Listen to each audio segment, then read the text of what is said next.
Mr. President,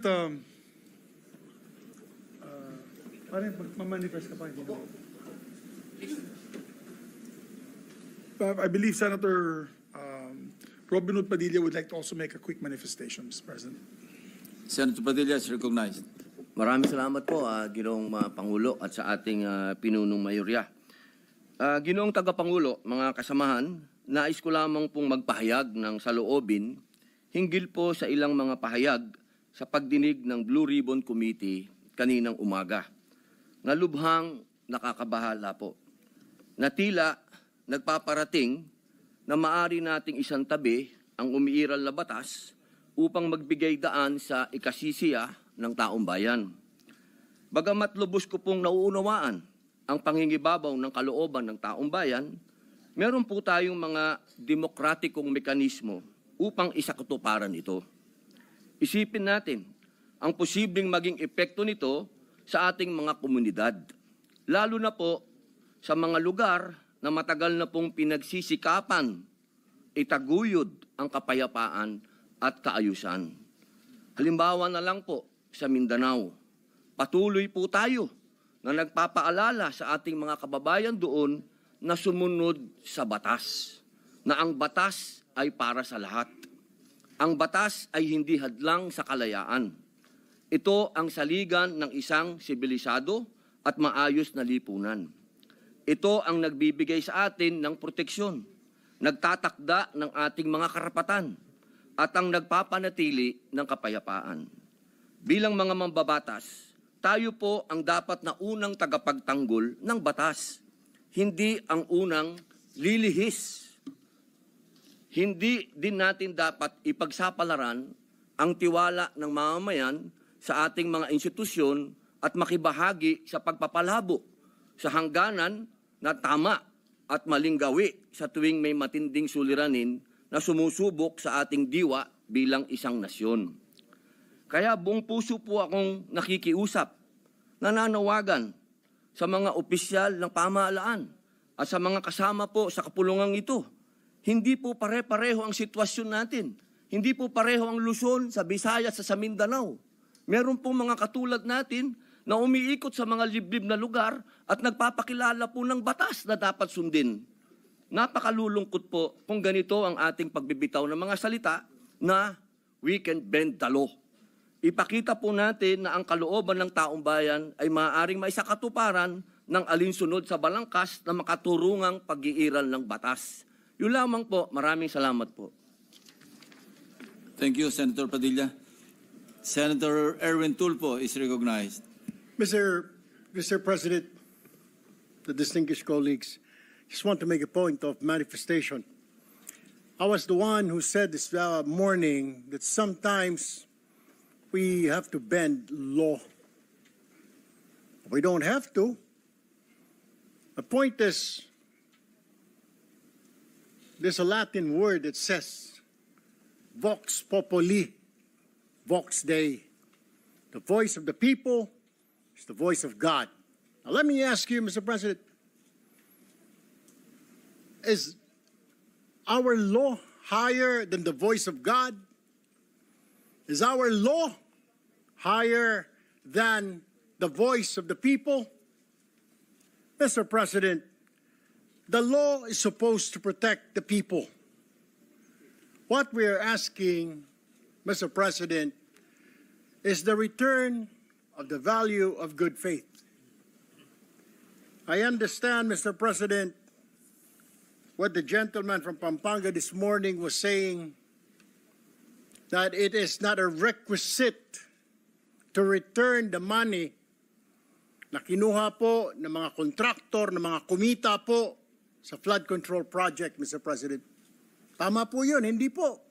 At meron pong prosesong sinusunod tayo na kailangan sundin.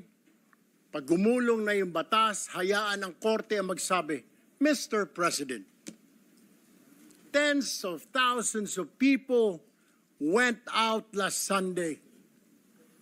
Narinig ko po, hindi ko po alam kung makasama natin DPWH officials, including politicians who made wealth, kumita po sa flood control na kung maaari isoli nila ang kanilang ninakaw sa bayan.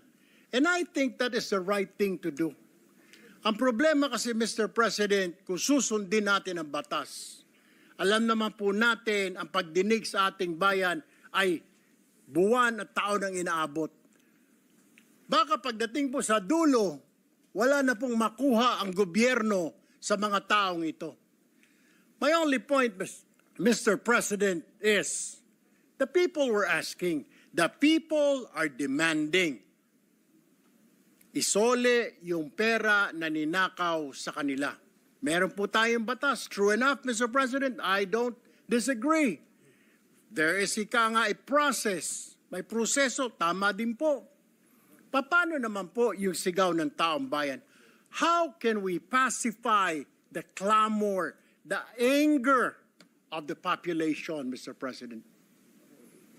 I have no answer. My only answer, Mr. President, is isoli po ninyo ang inyong ninakaw.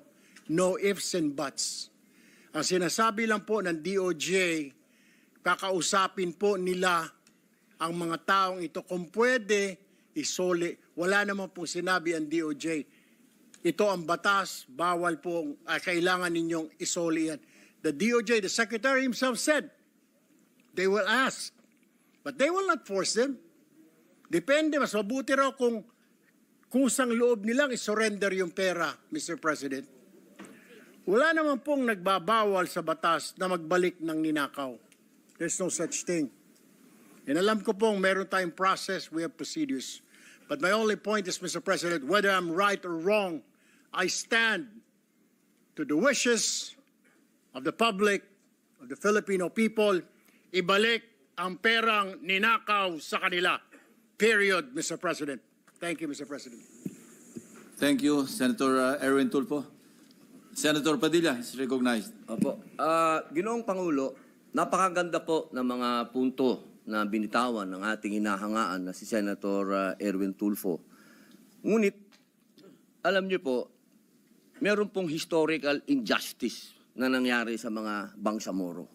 Kung ang usapin po natin ay sisingilin natin ang inang bayan sa mga utang nito sa Bangsamoro at hindi natin padadaanin sa batas, para saan po yung BARM law? Mapupunta na lang po kami sa gulo. Mapupunta na lang po ito sa paniningil na hindi. Ganito lang, kailangan magbayad. Kailangan ngayon na. Kailangan po dumaan tayo sa proseso. Ang atin pong saligang batas ay malinaw na nagsasabi na may due process. Kung argumento po natin, makikinig tayo sa sinasabing ngayon na. Teka muna po. Marami pong maliligaw. Katulad po ng mga kasama nating artista, halimbawa, sinasabi nila, kung ganyan, wag na tayo magbayad ng tax. Paano po ang gagawin natin? Papayagan po ba natin na mga artista ngayon wag na magbayad ng tax dahil yun ang boses nila? Yun ang voice of God? Yun ang voice of the people? Ang gusto ng mga tao, lahat ng tao ngayon ayaw na magbayad ng tax.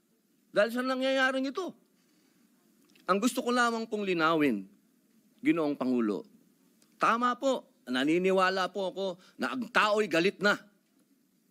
Dapat lang po silang magalit. Marami nang talagang ghost project. Ang dami na pong nangyayaring ito. Pero sana po, intindihin po natin din yung mga kababayan natin sa malalayong lugar na humahanap ng hustisya. Madami pong mga kababayan natin, katulad ng mga katutubo, na humihingi din po ng hustisya yan. Pero dinadaan po natin sa batas ang pagnanakaw sa kanilang mga lupain, ang pagnanakaw sa mga mineral resources nila. Pero lagi natin sinasabi, may batas tayong dapat sundin. Paano kung isang araw gusto din nilang ng anarchy? Gusto din nilang magkagulo? Gusto din nilang lumusob sa Malacanang, pumunta ng Mindiola? Yun po yung mga bagay po na dapat po natin ding isipin. Ako po'y hindi kontra kahit kanino dito. Ako po'y number 1 supporter ng lahat nandito. Pero pagdating po sa usapin, na tayo'y magkakaroon na naman ng pag-aaklas.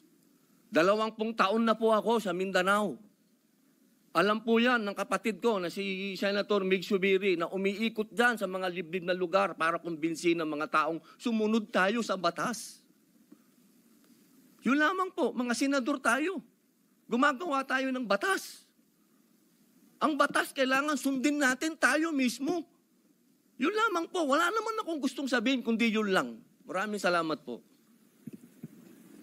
Senator Erwin Tulfo is recognized. Mr. President, just last point. Hindi po kahit kailan nagnakaw ang Bangsamoro. To tell you, kung mga kasama po natin, 20 years na pong nag-ikot sa Mindanao, ako, lumaki po ng Mindanao. I've been to Hulo, I've been to Basilan, been to Tawi-Tawi, I've been to Marawi. Maro nga po ako magsalita ng Tausog eh. But anyway, ang sinasabi ko lamang po, wala pong ninakaw, kaya iba po yun eh. Parang you're comparing apples to oranges. Yung Bangsamoro po, hindi po nagnakaw, kaya yung sinasabi na kailangan kasuhan or something, hindi po eh. Ang sinasabi ko lang po, ito'y malinaw na yung sinisigaw po ng mga kababayan natin ni Sole. And that's my own opinion, Mr. President. We have to return it. Kusa po, kung gusto po, kung sincero silang maging state witness, gusto po nilang mapasok sa Department of Justice, then siguro po, in good faith, Mr. President, isoli po nila yung mga nakuha po nila. That is all, Mr. President. I have no further statements. Thank you, Mr. President. Thank you, Senator Erwin Tulfo. Majority Leader. Maraming salamat po, Mr. President. Siya nga pala, Mr. President, meron po tayong maraming ice cream sa likod. Pumili po ako ng Ben & Jerry's. Pwede po kayong kumain. At anytime, pampalamig muna ng ulo sa mga ating mga kasamahan. Pero magaganda naman po ang mga layunin nila.